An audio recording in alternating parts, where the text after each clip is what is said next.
우리 같이 하나님의 말씀 보겠습니다. 하나님의 말씀은 사무엘상 6장 7절에서 14절까지 말씀입니다.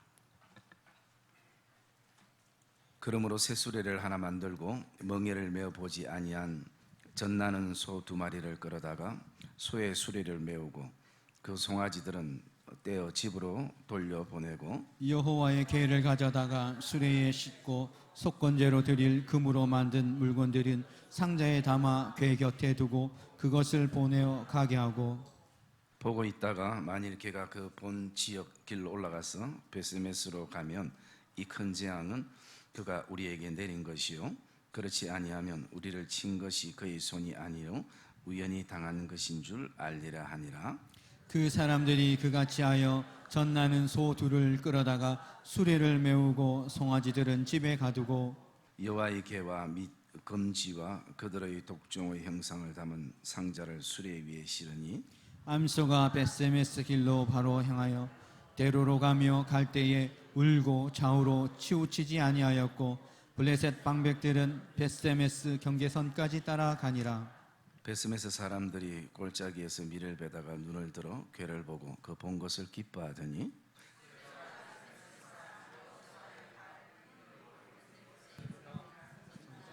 무리가 수레의 나무를 패고 그 암소들을 번제물로 여호와께 드리고. 아멘. 한번 따라합시다. 잃어버린 언약궤를 찾자. 옆에 분들하고 고백합시다. 빼앗긴 언약궤를 찾기를 축복합니다. 저와 여러분이 삶을 살아가면서 때로는 우리가 원하지 않지만 무엇을 잃어버릴 때가 있습니다.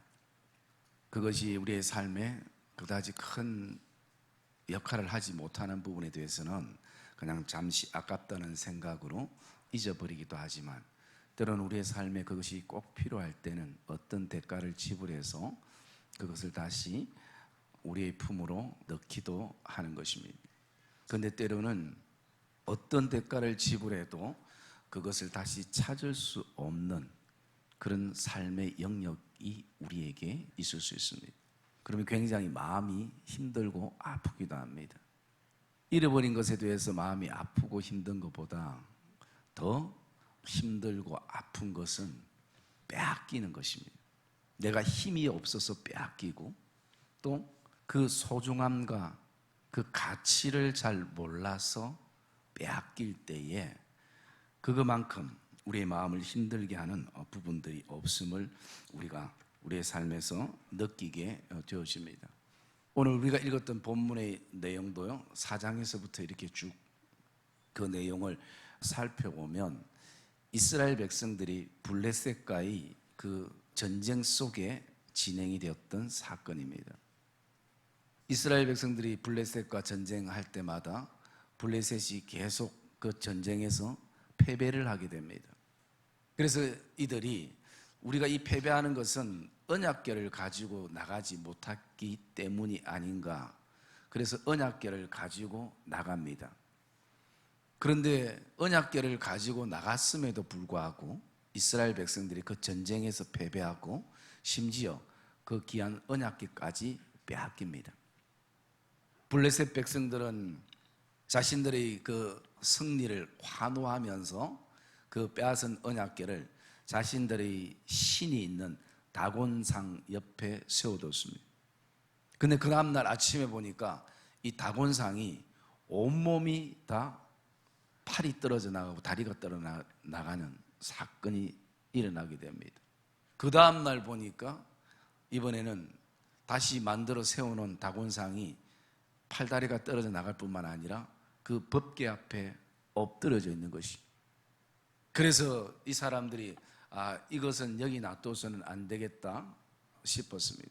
자신들이 생각할 때는 하나님의 임재와 통치를 상징하는 이 언약궤보다 자신들의 신들이 훨씬 더 힘이 있고 이제는 하나님이란 존재는 자신의 신들에게 무릎을 꿇을 줄 그렇게 생각했는데 그게 아니었습니다. 그래서 다른 지역으로 옮깁니다.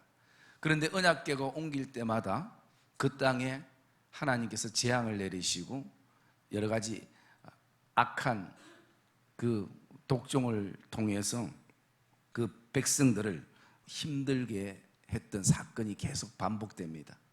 그러니까 이 블레셋 사람들이 도저히 이 언약궤를 자신들이 가지고 있을 수 없어서 이것을 다시 이스라엘 땅에 보내게 되어집니다. 그리고 그 보낼 때에 그 언약궤를 수레에 실어서 2마리의 소가 이제 베스메스로 향해서 언약궤를 돌려주는 그런 장면의 내용이 이 4장에서부터 5장까지의 그 내용입니다. 그러면서 우리가 오늘도 이 말씀 속에서 좀 묵상하고 싶은 어떤 내용들이 있다면, 이스라엘 백성들이 왜 이 언약궤를 빼앗기게 되었는가라는 것입니다. 전쟁에서 몇 번 패배를 하니까 이스라엘 백성들 안에 이런 생각들을 가집니다. 왜 하나님께서 우리를, 이스라엘 백성들, 사랑하는 그 백성들을 블레셋 백성들에게 패배하게 하시는가 라는 생각을 가지게 됩니다. 여러분, 이렇게 생각하는 것은 굉장히 삶에 있어서 중요하죠. 그 내용이 4장 3절에 나오는데요, 4장 3절 말씀 우리 같이 한번 읽도록 하겠습니다. 사무엘상 4장 3절 시작.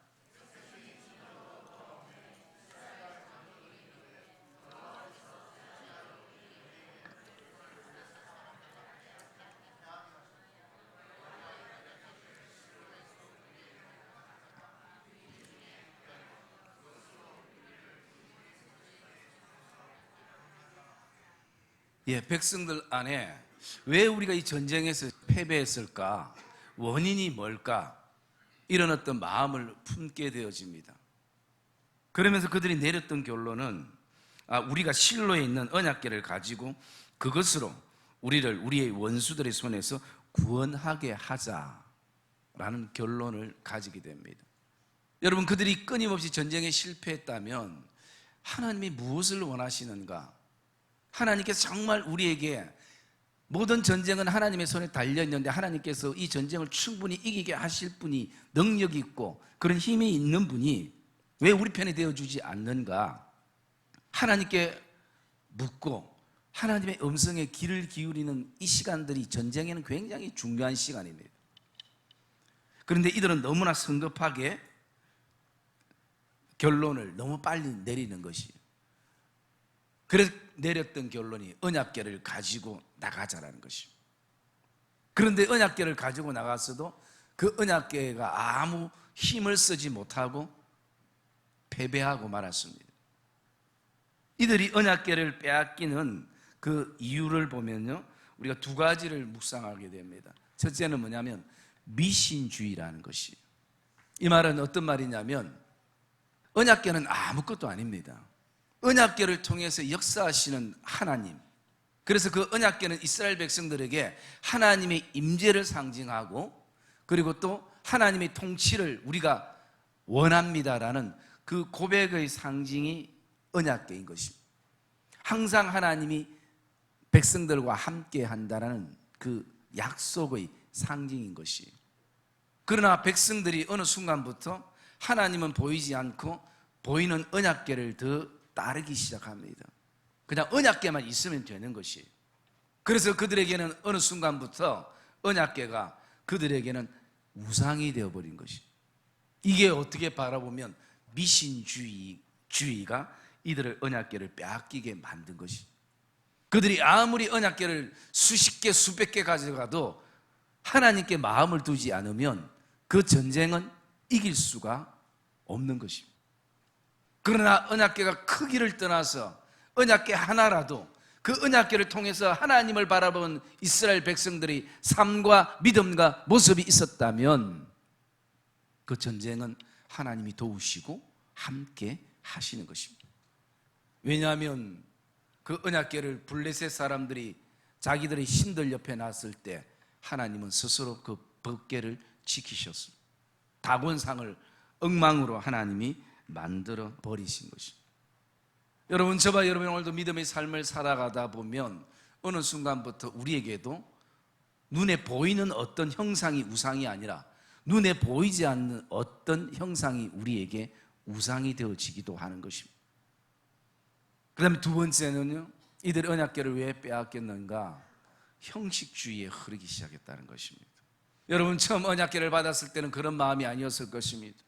언약궤를 볼 때마다 하나님을 생각하고 감동이 되고 그 은혜에 감사하고 기뻐하고 행복해하면서 그 언약궤를 바라볼 때마다 하나님이 우리를 이렇게 인도하셨고 하나님이 역사하셨던, 사실은 그 언약궤 안에 들어있는 것들은 하나님이 이스라엘 백성들을 이렇게 선하게 인도하셨고 역사하셨던 그 살아있는 증거들이 그 안에 담겨져 있기 때문인 것이죠.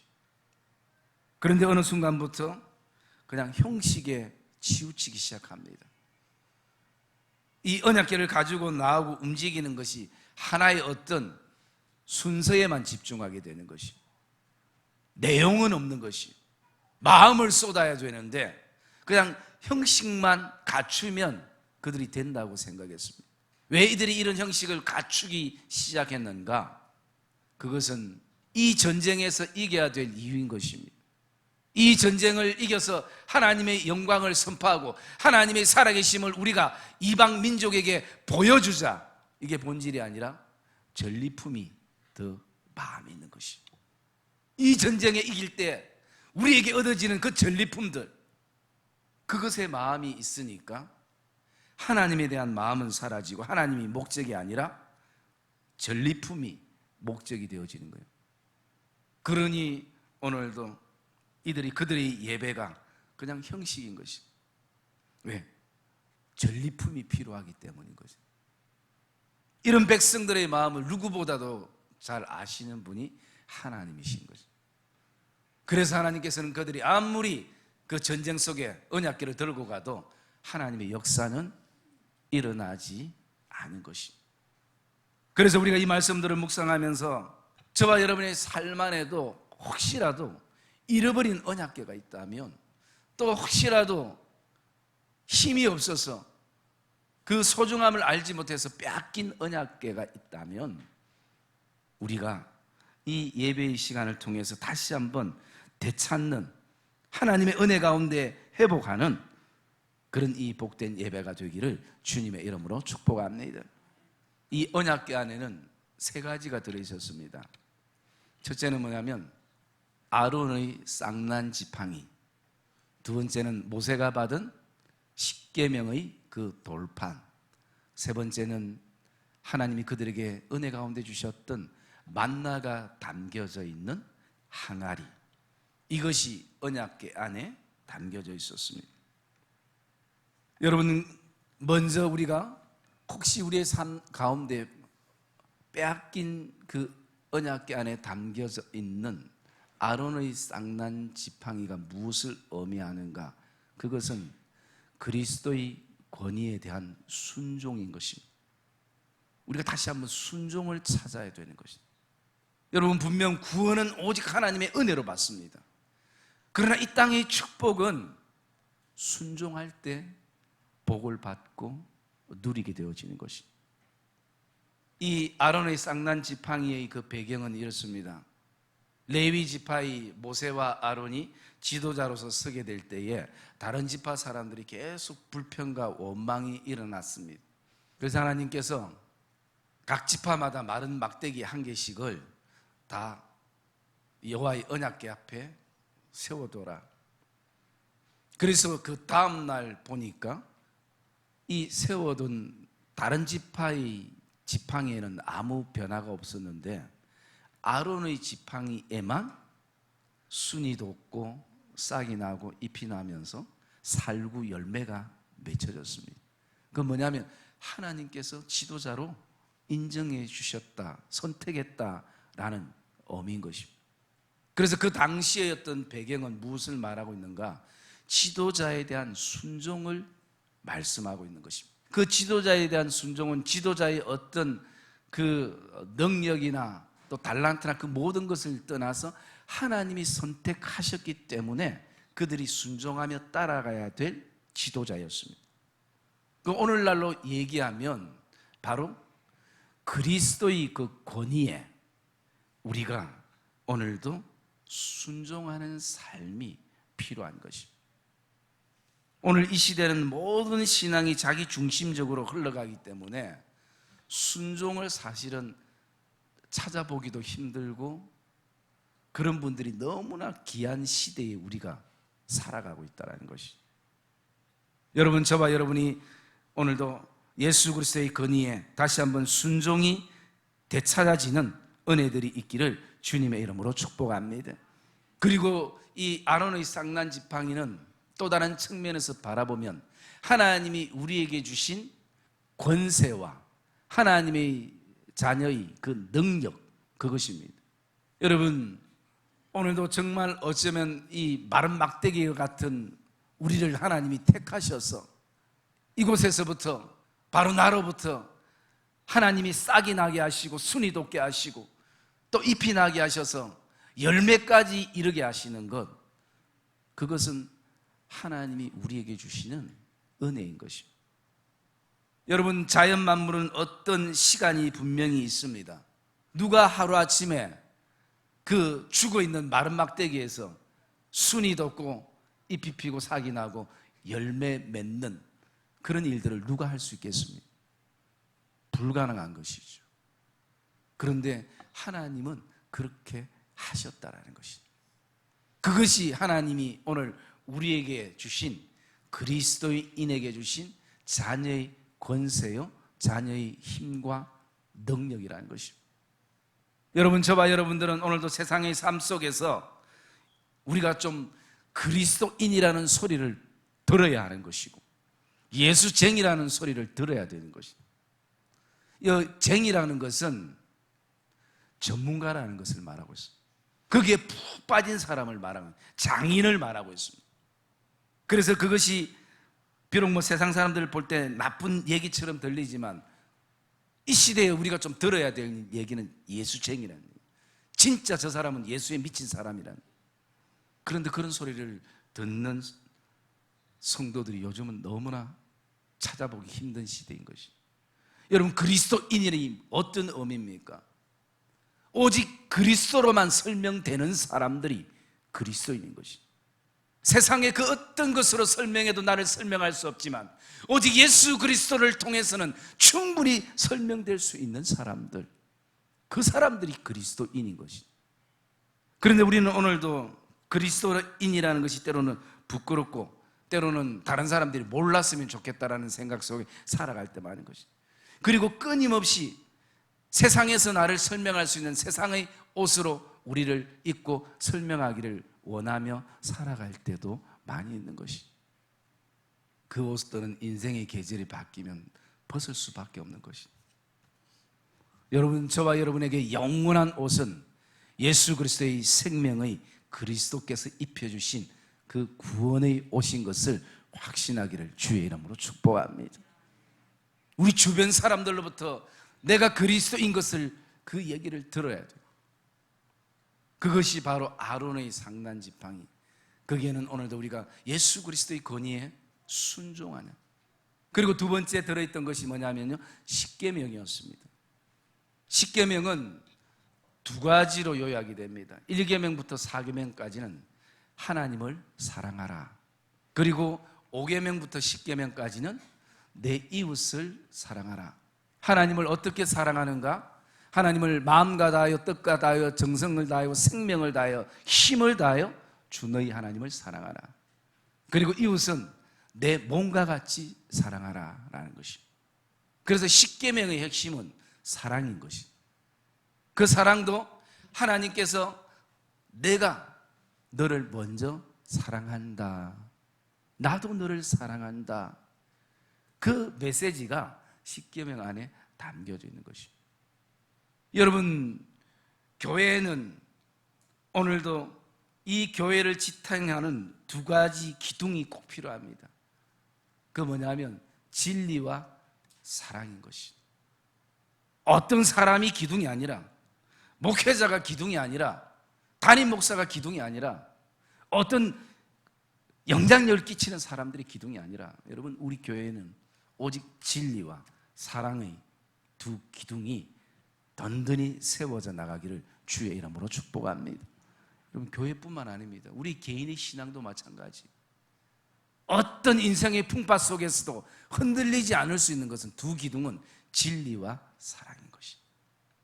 교회라고 얘기하면 최소한 우리 교회를 사람들이 생각해, 그 교회 사랑이 정말 많은 교회예요. 사랑이 넘치는 교회예요. 장로님들로부터 시작해서 모든 성도에 이르기까지 그 교회는 사랑이 최고야. 여러분, 그러면 그 교회는 충분한 교회인 것이. 어떤 분들이 오늘 저에게 목사님, 교회에서 뭐가 제일 중요합니까? 라고 묻는다면 저는 사랑이라고 말씀드려요. 왜냐하면 성경 66권을 한 단어로 표현하면 사랑이거든요. 제가 어떤 글에서 그런 어떤 내용들을 읽어본 적이 있습니다. 우리가 같이 믿음의 공동체 생활을 하다 보면 참 많은 말을 통해서 힘을 얻기도 하고, 또 말을 통해서 많이 상처가 되기도 하고, 그런 어떤 삶을 이렇게 반복해서 보내기도 하는데요, 그분이 그래서 그런 얘기를 하더라고요. 당신이 남에 대해서 얘기하려면 그 사람의 인생의 신발을 일주일만 신고 난 다음에 얘기하라라는 것이. 그 얘기는 어떤 의미를 말하고 있습니까? 뭐 일주일 아니라 한 이틀만 신어봐도 우리는 그 사람에 대해서 알 수 있는 것이, 입장을 바꿔보는 것이.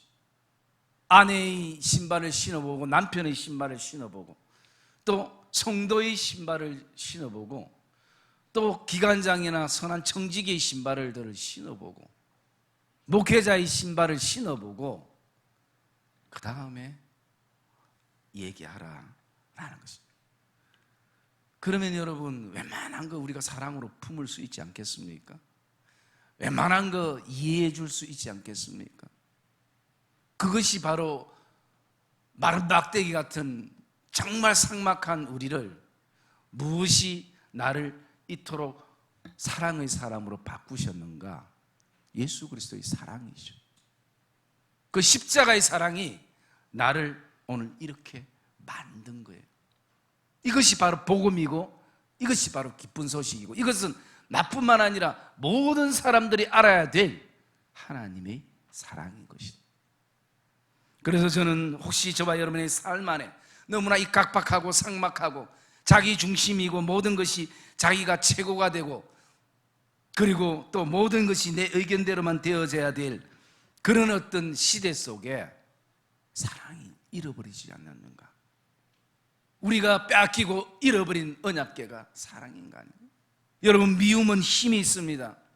깨트리고 분열시키고 나누고, 이것을 세울 때는 20년, 30년의 시간이 지나지만, 이것이 하루아침에 우정이 깨어지고 관계가 깨어지는 것은 1시간도 안 걸리는 것이. 그런 시대에 우리가 살아갈 때 이것을 회복할 수 있는 것은 사랑이라는 것이죠. 교회라서 사랑을 주장하는 것이 아니라, 목사라서 사랑을 주장하는 것이 아니라 하나님이 우리에게 원하시는 것이죠. 그래서 성경은 우리에게 그 사랑의 힘에 대해서 말씀합니다. 사랑은 허다한 죄를 덮느니라. 여러분, 우리의 죄를 덮을 것이 아무것도 없어서, 덮어도 또 드러나고 덮어도 사라지지 않는 시기와 질투와 분쟁과 원망과 혈기와 정욕과 유욕과 안목의 이 모든 죄들을 그리스도는 십자가의 사랑으로 그 죄를 덮으신 것이. 여러분, 그런 사랑의 힘으로 저와 여러분들이 오늘을 살아가는 성도들이란 것을 저와 여러분들이 기억하시면서 다시 한번 우리 안에 사랑이 회복되기를 주님의 이름으로 축복합니다. 그리고 또 한 가지 그 안에 무엇이 있냐면요, 만나가 들어있는 항아리였습니다. 이 만나는 이스라엘 백성들이 출애굽해서 광야길을 갈 때 하나님이 새벽마다 변함없이 내려주셨던 그들의 일용할 양식이었어요. 그런데 여기엔 특징이 있습니다. 매일매일 꼬박꼬박 나가서 만나를 거두오고 주워와야 됐어요. 내일 나가기 싫어가지고 슬쩍 많은 양을 주워와도 그 다음날 아침 되면 그 만나가 먹지 못하고 썩어버리는 거예요. 여러분, 아무리 맛있는 음식도 썩고 냄새나면 누가 먹겠습니까? 그럼 또 나가야 되는 것이. 피곤해도 나가야 되는 것이, 잠이 와도 나가야 되는 것이, 힘들어도 나가야 되는 것이. 왜? 일용할 양식이기 때문에. 이 만나는 오늘날 하나님의 말씀을 의미하고 있는 것입니다. 하나님의 말씀은 하나님과의 관계성을 말하고 있는 것입니다. 하나님과 매일매일 만나는 생활이 필요하다는 것을 말씀하고 있는 것입니다. 그리고 그 말씀 앞에 설 때에 그 말씀은 우리에게 힘이 되고 또 내가 살아야 될 삶의 어떤 지표가 되어지기도 하는 것입니다. 그래서 하나님의 말씀은 너무나 중요한 것입니다. 히브리서 4장 10절 말씀에 하나님의 말씀은 살았고 운동력이 있어 좌우의 날선 어떤 것보다 더 예리해서 우리의 영과 혼과 및 간절과 골수를 찔러 쪼개며 우리의 마음과 뜻을 감찰하시느니라. 하나님의 말씀은 원동력 있고 살아있다라는 것이죠. 하나님의 말씀 앞에 설 때 그 말씀을 묵상해 나갈 때에 우리에게 사는 역사가 일어나는 것을 기억하기를 주의 이름으로 축복합니다. 우리가 산다는데, 교회가 산다는데, 가정이 살고 직장과 일터와 내 자녀들이 살아난다는데 누가 말씀 앞에 서지 못하겠습니까? 우리의 힘으로 지킬 수 있는 것은 아무것도 없습니다. 오직 그래 그분이 말씀 앞에 우리가 복종하며 서게 되는 것입니다. 나는 오늘도 하나님의 말씀을 얼마나 가까이 하는가. 여러분, 안타까운 것은요, 교회 10년, 20년 다녀도 아직도 성경 일독을 하지 못한 성도들도 있어요. 게으러서 그럴까요? 낯대서 그럴까요? 마음이 없는 것입니다. 말씀에 대한 마음, 그 말씀에 대한 그 경험들이 없기 때문에 말씀 보면 재미가 없는 것이. 어떤 분은 목사면서 장로면서 권사면서 안수집사면서 성경 일독도 못했어요. 물론 일독이 중요한 것은 아니지만 그만큼 말씀과 괴리감이 있고 거리감이 있다는 것이죠. 말씀 겨우 일주일 내내 그냥 세상 바쁘게 살아가다가 말씀 딱 읽는 시간, 목사님이 설교할 때 그 설교할 때 본문, 짧은 본문 서로 읽을 때 그 한 서너 절 읽는 게 그게 전부예요. 그러니 말씀의 생명력을 언제 공급받고 언제 그 말씀이 어떤 힘을 얻고 나갈 수 있겠습니까? 하나님이 왜 그 안에 만나를 항아리를 넣어두셨는가? 하나님의 관계성 속에서 매일매일 만나를 먹듯이 먹어야 되는 것이. 여러분, 우리가 육적으로 먹지 않으면 힘이 없고 배고파서 여러분 아무 일 하지 못하지 않습니까? 여러분, 영적으로 배고픔을 저와 여러분들이 느끼기를 주의 이름으로 축복합니다. 목사님의 설교 한 시간으로 여러분 인생 살 생각하지 말아야 되는 것이에요. 지금 우리가 말씀 있기 얼마나 좋은 시대 속에 살아갑니까? 그냥 핸드폰에도 말씀이 있고 또 좋은 말씀들이 얼마나 흘러나오고, 옛날에는 성경이 없어서 쪽복음 가지고 말씀을 읽고 싶어도 제대로 읽지 못하는, 부분적으로만 아는 시도도 있었습니다. 매를 맞아가면서 하나님의 말씀을 봤던 믿음의 선배들도 있었습니다. 왜냐하면 지금은 환경이 너무 좋아요. 성경책이 얼마나 요즘 비쌉니까? 6, 7만 원 하는 그 성경책만 우리가 들고 갈 것이 아니라 그것을 패는 결단이 있기를 주의 이름으로 축복합니다. 여러분, 빼앗긴 말씀을 되찾아야 되는 것이.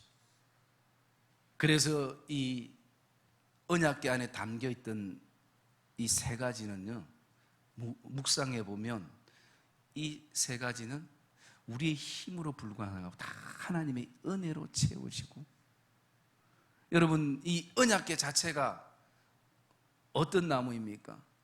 언약궤 자체가 이왕 만들려면 아주 기름지고 사람들에게 유용한 올리브 나무냐 포도나무나 감람류 같은 그런 것으로 만들어져야 하는데, 이 언약궤는 조각목인데 이 조각목은 오늘날로 말하면 아카시아 나무, 그 불필요한 아카시아 나무로 다듬고 다듬어서 언약궤를 만들고 안팎은 금으로 칠한 것이. 여러분, 우리가 아카시아 나무 같은 존재 아닙니까? 이런 어떤 존재에 오늘도 예수 그리스도의 그 믿음의 금으로 우리를 칠해 주셔서 오늘 우리를 언약궤로 삼으셨다. 여러분, 그 안에는 이 세 가지가 꼭 있기를 주의 이름으로 축복합니다. 그리스도의 권위에 대한 순종과 사랑과 그리고 말씀, 이것이 언약궤 안에는 담겨져 있어야 하는 것입니다. 그러면서 오늘 그 언약궤가 벳세메스로 올라가는 여정을 바라보면요, 이 소 2마리가 이 언약궤를 가지고 나가게 되는데, 우리가 이 소를 의인화해서 바라보면 몇 가지 특징이 있습니다. 첫째는 뭐냐면, 이 언약궤를 쥐고 싣고 나갈 때에 때로는 인간적인 아픔이 반드시 있을 수 있다는 것이죠. 오늘 7절 말씀에 보면 이제 젖나는 소 2마리를 끌어다가, 여러분, 젖나는 소라는 건 뭐냐면 아직 키워야 될 송아지가 있는 것이에요. 젖을 필요로 하는 송아지가 있는 것이에요. 새끼가 있는 것이에요.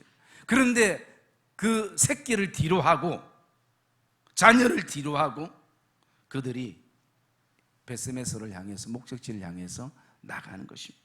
그러니까 12절 말씀에 보면 암소가 벳세메스 길로 바로 행하여 대로로 가며 갈 때에 울고, 여러분 왜 울겠습니까? 이 섬김과 이 목적지를 향해서 이 신앙의 여정이 늘 기쁘고 즐겁고 또 행복하면 좋지만 그렇지 않을 때도 얼마나 많이 있습니까? 때로는 밤새 오늘 눈물이 내 침상을 적실 때도 있고, 그러면서도 또 그 눈물을 닦고 또 힘을 내가 일어서서 또 하나님이 우리에게 말씀하시는 그 언약궤를 보고 목적지를 향해서 나가는 것이 바로 우리 믿음의 걸음이고 그 본향인 것이, 울 일이 생기는 것이, 얼마나 자녀가 생각나겠습니까? 자기 새끼들이 얼마나 생각나겠습니까? 그러면서 또 두 번째 특징을 보면 12절에 보면 암소가 벳세메스 길로 바로 행하여 대로로 가며 갈 때에 울고 좌우로 치우치지 아니하고라는 거예요. 좌우로 치우치지 아니하고는, 그것은 어떤 상황 속에서도 믿음의 중심을 잡고 나가는 것이. 여러분, 소들이 가다가 더우면 얼마나 또 지치고 또 추우면 얼마나 또 힘들고, 그리고 옆에 풀들이 있으면 얼마나 곁눈질하기 쉽습니까? 더 먹고 싶어, 더 또 쉬고 싶고, 이런 어떤 순간들이 얼마나 많겠습니까? 오늘 저와 여러분의 삶 안에도 우리의 믿음의 여정을 오늘도 좌우로 치우치게 하는 요소들이 우리에게 얼마나 많이 있는지 모릅니다. 곁눈질하게 할 수 있는 요소들이 너무나 많이 있다는 것이, 그런데도 그런 가운데서도 우리가 좌우로 치우치지 않을 수 있는 것은 믿음의 중심을 저와 여러분들이 잡아야 하는 것이, 그 믿음의 중심이 오늘도 곁눈질 하다가도 다시 한번 주를 바라보게 되고 주님께 포커스를 맞추게 되는 것입니다. 그래서 히브리서 기자는 우리에게 말합니다. 히브리서 12장에 보면 믿음의 주요 온전케 하신 예수를 바라보자. 여러분, 바라보자는 건 그냥 한 번씩 쳐다보는 게 아니에요. 피스를 박는 거예요. 거기다가 고정을 시키는 것이에요. 시선을 예수 그리스도께 고정을 시키는 것이. 어떤 바람이 불어도, 어떤 풍랑이 교회와 가정에 일어난다 할지라도, 우리 인생에 일어난다 할지라도 흔들림 없는 것, 좌로나 우로나 치우치지 않는. 여러분, 또 한 가지 특징이 어떤 특징이 있냐면요, 우리 14절 말씀 우리 같이 읽을까요? 14절 말씀 시작.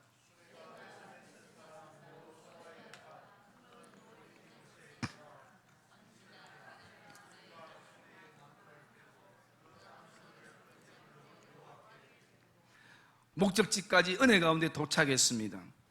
많은 박수가 기다리고 있고 환영식이 기다리고 있고 또 수고했다고 격려가 기다리고 있어야 될 것 같은데, 오늘 그렇지 않고 그 수레의 나무는 패고 그 암소는 번제물로 여호와께 드리고라는 것입니다.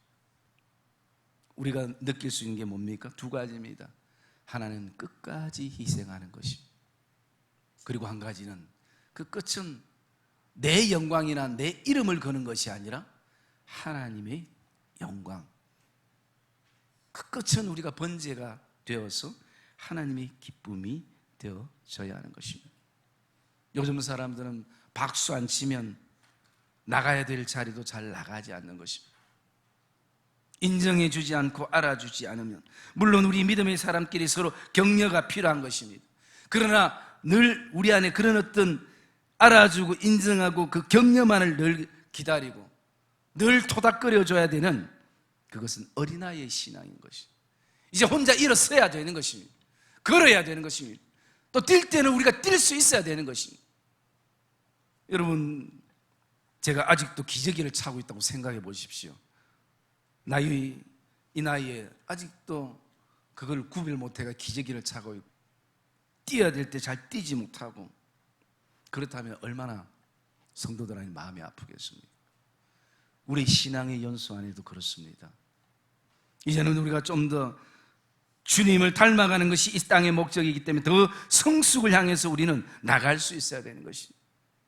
저와 여러분들이 예수를 믿는 그 예수의 믿었던 그 경륜 속에서 성숙이 있어야 되는 거죠. 오늘 저와 여러분들의 그 믿음의 여정과 섬김의 여정 안에 끝까지 희생하고, 그리고 거기에는 오늘도 하나님의 영광이 올려드려지는, 그것이 가장 저와 여러분들이 살아야 될 삶 가운데 멋진 삶이고 아름다운 삶이 되어지는 것입니다.